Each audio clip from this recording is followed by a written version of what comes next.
Ana til demek, Uygurnu söylemek.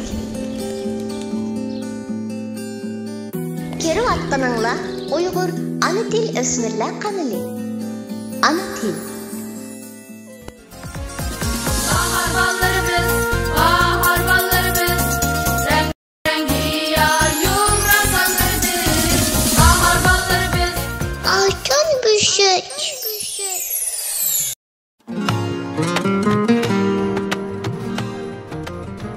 Arkadaşlar, ben Asım Abdullah. Ben sizlerge bayrağım diye şiirini okuyamıkçı. Bayrağım, kök bayrağım, takut bayrağım. Talayşı çembergen, ay yıldızlık kök bayrağım. Hürmetinin, asmini, ne olacak neydi o yıldızı? Halal aydır hemrahi, hepinizler kök bayrağım. Uygurumga pazıvan, sana pida olsun can. Bu zulmetni yorutan yıldızım sen bayrağım. Hayatımın manası sen özendir parlakım. Ecdat ruhi mirası gururum sen bayrağım. Bayrağım, ah bayrağım.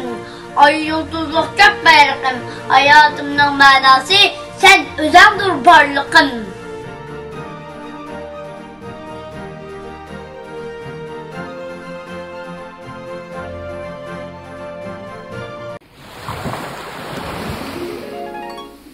Assalamu alaikum.